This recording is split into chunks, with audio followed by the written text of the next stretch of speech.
اور ایک بھی جنگ ہارے نہیں۔ جب آپ سے جنگوں میں فتح کا سبب پوچھا تو آپ نے اپنی ٹوپی اتار کے دی اور کہنے لگے جنگوں میں میری فتح کا سبب میری بہادری اور شجاعت نہیں،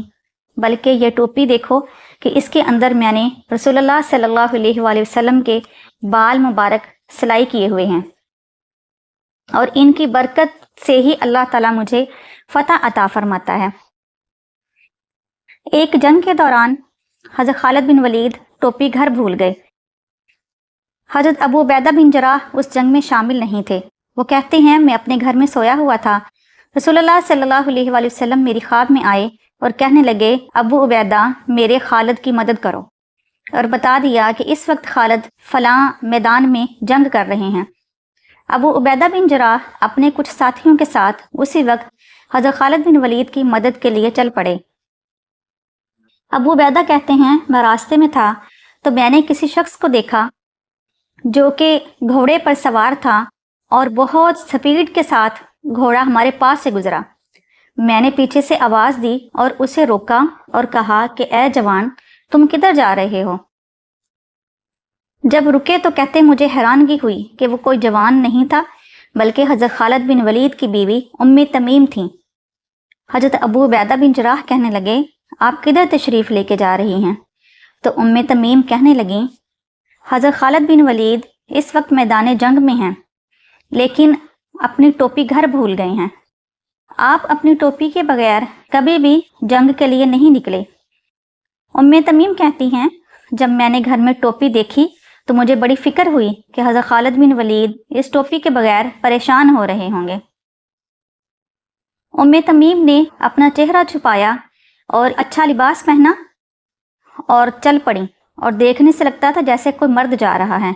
اور آپ بہت تیز رفتاری سے جب ان صحابہ کے پاس سے گزری تو انہوں نے آپ کو روکا۔ ابو عبیدہ بن جراح تمیم سے کہنے لگے آپ یہ ٹوپی مجھے دیجئے، میں خالد کے پاس ہی جا رہا ہوں۔ لیکن تمیم نے کہا نہیں، میں خود جا کے حضرت خالد بن ولید کو ٹوپی دے کے آؤں گی۔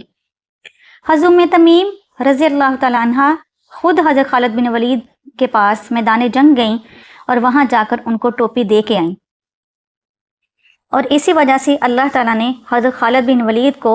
ہر جنگ میں فتح نصیب فرمائی۔ حضرت خالد بن ولید ایک بار جنگ موتا میں جنگ کر رہے تھے، آپ کے اوپر دشمنوں نے تیروں کی بارش برسا دی، پھر بھی آپ ڈٹے رہے، آپ نے کسی زخم یا تیر کی پرواہ نہیں کی بلکہ لڑتے رہے، لیکن خون بہت زیادہ بہنے کی وجہ سے آپ بے ہوش ہو کر گھوڑے سے گر گئے۔ رسول اللہ صلی اللہ علیہ وآلہ وسلم نے جب دیکھا کہ مسلمان بہت زیادہ شہید ہو رہے ہیں اور دشمن بہت تیزی سے حملہ کر رہا ہے تو رسول اللہ صلی اللہ علیہ وآلہ وسلم خود حضرت خالد بن ولید کے پاس گئے اور جا کے کہنے لگے خالد اٹھو، مسلمانوں کو تمہاری ضرورت ہے۔ میرے پیارے نبی صلی اللہ علیہ وآلہ وسلم کی اس آواز نے حضرت خالد بن ولید کو ایک نئی زندگی عطا فرمائی، اور حضرت خالد بن ولید بے ہوشی سے فوراً اٹھ کھڑے ہوئے۔ رسول اللہ صلی اللہ علیہ وآلہ وسلم نے ان کے جسم مبارک سے تیر نکال دیے اور ایک کپڑا ان کے جسم پر کس کر باندھ دیا۔ اس کے بعد حضرت خالد بن ولید بہت بہادری سے لڑے اور اللہ تعالیٰ نے مسلمانوں کو فتح نصیب فرمائی۔ حضرت خالد بن ولید کے ساتھ ایک شخص تھا شیرزاد جس کا نام تھا۔ شیرزاد کے ساتھ حضرت خالد بن ولید کی جنگ تھی۔ شیرزاد کو جب پتہ چلا کہ مسلمان حضرت خالد بن ولید کی قیادت میں اس کے ملک کی طرف آ رہے ہیں تو اس نے خندق کھودی، شہر کے باہر خندق کھود دی تاکہ حضرت خالد بن ولید اور ان کے ساتھی شہر کے اندر داخل نہ ہو سکیں۔ حضرت خالد بن ولید رضی اللہ تعالیٰ عنہ نے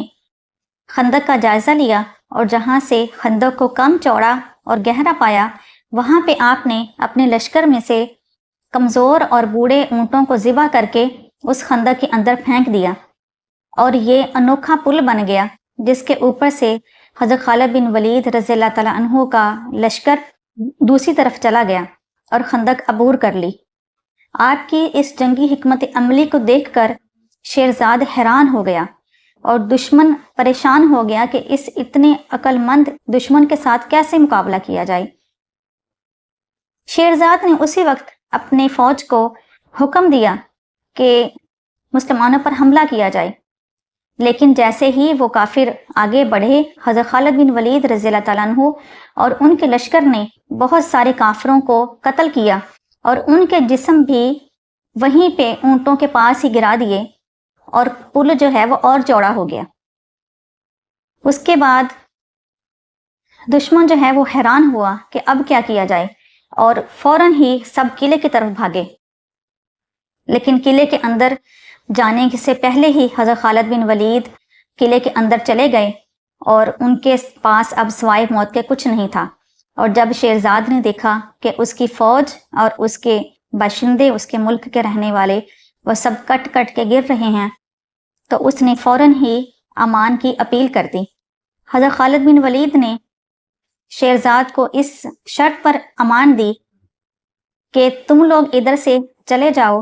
اور تم لوگوں کے پاس صرف گھوڑے ہونے چاہیے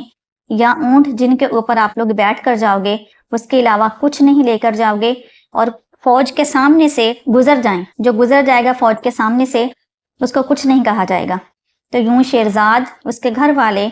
اور اس کی فوج ساری وہاں سے چلی گئی، اور سارا ملک اور وہ قلعہ سب کچھ مسلمانوں کے قبضے میں آ گیا۔ ایک شخص تھا جس کا نام عقیدر بن مالک تھا۔ یہ دومت الجندل کا بادشاہ تھا۔ اس نے خود نبی کریم صلی اللہ علیہ وآلہ وسلم کو جھٹلایا اور دشمنی کا پیغام بھیجا۔ رسول کریم صلی اللہ علیہ وآلہ وسلم نے جب اس کا دشمنی کا پیغام سنا تو آپ صلی اللہ علیہ وآلہ وسلم کو بہت غصہ آیا۔ رسول کریم صلی اللہ علیہ وآلہ وسلم نے حضرت خالد بن ولید کو 400 ساتھیوں کے ساتھ دومت جندل بھیجا، اور آپ نے یہ بھی نصیحت کی کہ عقیدر بن مالک کو زندہ میرے پاس لے کے آنا ہے، اور آپ نے حضرت خالد بن ولید کو یہ بھی پیشین گوئی دی تھی کہ جب آپ دومت الجندل پہنچیں گے تو عقیدر شکار کے لیے باہر نکلے گا، تو آپ اس کو قابو کر لینا۔ حضرت خالد بن ولید جب اپنے ساتھیوں کے ساتھ دومت الجندل پہنچے ہیں تو آپ نے دیکھا کہ شہر کا دروازہ بند ہے۔ پھر اچانک ہی اسی ٹائم شہر کا دروازہ کھلا، اور شکار کا شوقین عقیدر بن مالک اپنے کچھ ساتھیوں کے ساتھ باہر نکلا، اور وہ شکار کے لیے جا رہا تھا،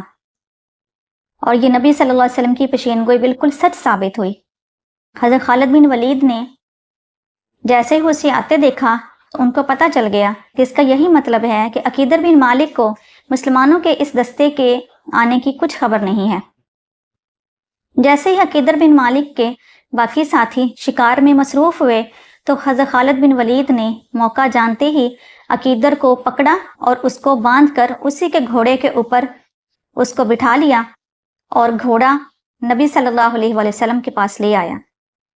اب نبی کریم صلی اللہ علیہ وآلہ وسلم کے پاس جب عقیدر بن مالک آیا تو اس نے نبی صلی اللہ علیہ وآلہ وسلم سے معافی مانگی، تو رسول اللہ صلی اللہ علیہ وآلہ وسلم نے اس کو اس شرط پر معافی دی کہ اب ہم تمہیں لے کے آئے ہیں، تم واپس اپنے ملک جاؤ اور پھر وہاں سے دوبارہ مدینہ آؤ اور صلح کی شرائط پیش کرو۔ جیسے تم نے دشمنی کا پیغام بھیجا تھا ایسے ہی صلح کا پیغام بھیجو گے اور خود صلح کی شرائط پیش کرو گے تو تمہیں معافی ملے گی۔ تو اس شخص نے صلح کی شرائط پیش کی اور رسول اللہ صلی اللہ علیہ وآلہ وسلم کے ساتھ دشمنی کا پیغام واپس لیا، لیکن دوبارہ پھر اس نے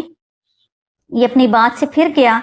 اور حضرت محمد صلی اللہ علیہ وآلہ وسلم کے صحابی ایاز بن غنم اور ان کے کچھ ساتھیوں کو قید کر لیا۔ جب حضرت خالد بن ولید کو پتہ چلا تو وہ وہاں سے چلے اپنے اس ساتھی کی مدد کے لیے۔ آپ جب میدان جنگ میں جاتے تھے تو کہا کرتے تھے انا خالد ابن الولید، میں خالد بن ولید ہوں۔ آپ خود اپنا تعارف کرواتے تھے اور آپ کے نام سے دشمن ڈر جایا کرتے تھے۔ اس وقت عقیدر بن مالک کے دو ساتھی تھے جو کہ اس کے وزیر بھی تھے، جودی اور ودیہ۔ جب ان کو پتہ چلا کہ حضرت خالد بن ولید رضی اللہ تعالیٰ عنہ اپنے ساتھ اپنے ساتھی لے کے آ رہے ہیں تو عقیدر بن مالک نے کہہ دیا ایاس بن غنم کو آزاد کر دو، لیکن یہ جودی اور ودیع ماننے نہ، اور کہنے لگے نہیں ہم ان کا مقابلہ کریں گے، کیونکہ جودی اور ودیع حضرت خالد بن ولید کو پہلے نہیں ملے تھے، اس لیے ان کو حضرت خالد بن ولید رضی اللہ تعالیٰ عنہ کی جنگی مہارتوں کا کچھ بھی اندازہ نہیں تھا۔ یہ دونوں کہنے لگے کہ یہ مسلمان بہت لمبا سفر کر کے آئیں گے اور بہت تھکے ہوئے ہوں گے، جب ہمارے پاس آئیں گے تو ہم تازہ دم ہوں گے اور ہمارا لشکر بھی بہت بڑا ہے، ہم ان کو ہرا کے واپس کریں گے اور یہ کبھی بھی ہمیں شکست نہیں دے سکتے۔ جب حضرت خالد بن ولید کا ان کے ساتھ مقابلہ ہوا تو آپ نے سب سے پہلے جودی اور ودیع کو پکڑ لیا۔ اب جب سپہ سالاروں کو پکڑ لیا گیا تو باقی سارا لشکر بہت پریشان ہوا کہ یہ کیا بات ہوئی۔ جیسے ہی ان کو پتہ چلا تو ایاز اور ان کے ساتھی جو ہیں وہ بھی رہا ہو گئے اور ان کافروں کے ساتھ لڑنے لگ گئے، لیکن حضرت خالد بن ولید نے نہ تو حضرت ایاز بن غنم کی طرف توجہ دی اور نہ ان کے ساتھیوں کی طرف، اور حضرت ایاز بڑے حیران تھے کہ ان مجوسیوں اور عیسائیوں سے مجھے بچانے کے لیے حضرت خالد بن ولید آئے ہیں تو یہ میری مدد کیوں نہیں کر رہے، مجھے بچائیں اور میرے ساتھیوں کو بچائیں۔ ایسا نہیں کر رہے بلکہ جودی اور ودیع کے لشکر کے ساتھ لڑ رہے ہیں۔ لشکر کے کچھ ساتھی حضرت خالد بن ولید کے ساتھ لڑ رہے تھے اور کچھ لوگوں نے حضرت ایاز بن غنم اور ان کے ساتھیوں کو دھکیل دیا تھا پیچھے کو، اور دھکیلتے دھکیلتے علاقے سے کافی دور لے آئے تھے۔ جیسے ہی حضرت خالد بن ولید نے دیکھا کہ ان کو کافی پیچھے لے آئے ہیں تو حضرت خالد بن ولید نے فوراً اپنے ساتھیوں کو لے کر اسی لشکر کے پیچھے آئی۔ اب حیرانگی تھی کہ یہ اچانک موت ان کے سر پر کیسی آ گئی۔ اب یہ لشکر چاروں طرف سے گھیر لیا گیا تھا، ایک طرف تو حضرت ایاز بن غنم اور ان کے ساتھی تھے جو کہ کافروں کے ساتھ لڑ رہے تھے، اور پیچھے ہی حضرت خالد بن ولید اور ان کے ساتھی تھے، ان کے ساتھ لڑنے کے لیے تیار تھے، اور چاروں طرف موت ہی موت ان کو نظر آ رہی تھی۔ سب لوگ آپ کی اس جنگی حکمت عملی کو دیکھ کر بہت حیران ہوئے کہ خود دشمنوں کو موقع دیا کہ وہ مسلمانوں کے لشکر کو دور لے گئے اور پھر اکیلا کر کے ان کو ہرا دیا۔ اب جو چند مجوسی اور عیسائی بچے تھے ان کی کوشش تھی کہ ہم واپس قلعے میں چھپ جائیں تاکہ ہماری زندگی بچ جائے۔ اب جب یہ واپس مڑے ہیں تو حضرت خالد بن ولید نے ان کو پھر سے موقع دیا کہ یہ قلعے کے اندر داخل ہو جائیں، لیکن جیسے ہی قلعے کے اندر یہ مجوسی اور عیسائی جن کے ساتھ مقابلہ ہو رہا تھا یہ داخل ہوئے، ساتھ ہی حضرت خالد بن ولید اور ان کا لشکر بھی داخل ہو گیا، اور اس کے بعد عقیدر بھی وہیں پہ تھا، اس کو بھی پکڑ لیا گیا اور قلعے کے دروازوں پر خود مسلمانوں نے قبضہ کر لیا۔ عقیدر سے حضرت خالد بن ولید رضی اللہ تعالیٰ عنہ کہنے لگے تم وہ ہو جس نے میرے نبی صلی اللہ علیہ وآلہ وسلم کے ساتھ کیے گئے وعدوں کو توڑا ہے، اب تمہیں کسی طریقے سے معافی نہیں ملے گی۔ حضرت خالد بن ولید رضی اللہ تعالیٰ عنہ نے یہ کہہ کر عقیدر بن مالک کا سر اس کے تن سے جدا کر دیا اور اس قلعے پر بھی قبضہ کر لیا اور اس کے ملک پر بھی قبضہ کر لیا اور اسلام کا جھنڈا اس قلعے پر لہرا دیا۔ حضرت خالد بن ولید رضی اللہ تعالیٰ عنہ ساری زندگی اسلام کے لیے جنگیں کرتے رہے، اور آپ نے اپنی آخری عمر میں گوشہ نشینی اختیار کر لی اور اللہ تعالیٰ کی عبادت میں مشغول رہتے تھے۔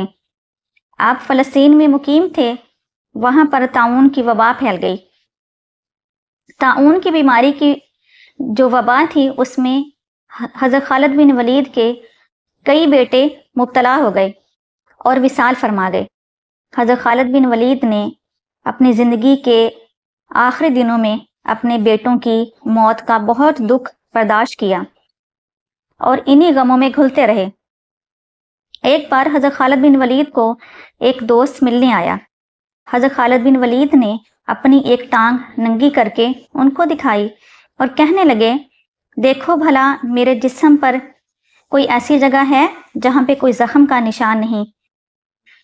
تو دوست نے آپ کی ٹانگ دیکھ کر کہا کہ واقعی ایسے ہے، آپ کے سارے جسم پر کوئی جگہ ایسی نہیں ہے کہ جس پر تیر، تلوار یا برچھی کا نشان نہ ہو۔ تو حضرت خالد بن ولید کہنے لگے کہ جب مجھے اتنے زخم لگے تو پھر میں میدان جنگ میں مرا کیوں نہیں، میں ادھر شہید کیوں نہیں ہوا؟ کہنے لگے مجھے ایک اونٹ کی طرح موت آ رہی ہے، بستر پر لیٹ کر مرنا مجھے پسند نہیں تھا، پھر بھلا مجھے شہادت کیوں نہیں ملی؟ تو اس دوست نے کہا کہ رسول اللہ صلی اللہ علیہ وآلہ وسلم نے پہلے ہی یہ خبر دے دی تھی کہ حضرت خالد بن ولید شہید نہیں ہوں گے، بلکہ اللہ کے حکم سے ان کو موت آئے گی، یہ شہید نہیں ہوں گے۔ اور کہنے لگے اے میرے دوست، تمہیں اس بات کا پتہ ہے کہ رسول اللہ صلی اللہ علیہ وآلہ وسلم نے آپ کو سیف اللہ کا لقب عطا فرمایا، اگر آپ کو کوئی کافر شہید کرتا تو یہ کہا جاتا کہ کسی کافر نے اللہ کی تلوار کو توڑ دیا، یعنی ان کو شہید کر دیا۔ تو یہ بات اللہ اور اس کے رسول کو گوارا نہیں تھی، اس وجہ سے آپ کے لیے شہادت کی موت نہیں چنی گئی، بلکہ آپ اللہ کے حکم سے جب آپ کی زندگی پوری ہوگی تو آپ اپنے خالق حقیقی سے ملیں گے۔ حضرت خالد بن ولید نے اپنے آخری الفاظ جو کہے، آپ نے فرمایا موت زندگی کی حفاظت کرتی ہے، موت کا جب وقت مقرر ہو تب ہی آتی ہے، ورنہ اتنی جنگیں لڑی ہیں میں اب تک شہید ہو جاتا۔ حضرت خالد بن ولید 58 سال کی عمر میں اپنے خالق حقیقی سے جا ملے۔ خمس میں ایک بہت خوبصورت باغ ہے جس میں بہت حسین درخت ہیں، راستے بنے ہوئے ہیں، پانی کا بہت اچھا وہاں انتظام ہے۔ وہاں پہ ایک بہت خوبصورت مسجد ہے جس کو مسجد خالد بن ولید کہا جاتا ہے۔ اسی مسجد کے ایک کونے میں حضرت خالد بن ولید کی قبر بنائی گئی۔ اللہ تعالیٰ حضرت خالد بن ولید پر لاکھوں کروڑوں رحمت نازل فرمائی، اللہ تعالیٰ ان کے درجات بلند فرمائے، اللہ ہمیں بھی توفیق عطا فرمائے کہ جب بھی اسلام ہمیں پکارے تو ہم بھی اپنا مال، اپنی جان اور اپنی اولاد اپنی دین اسلام کے لیے قربان کرنے کے لیے تیار ہو جائیں۔ وآخر دعوانا ان الحمد للہ رب العالمین۔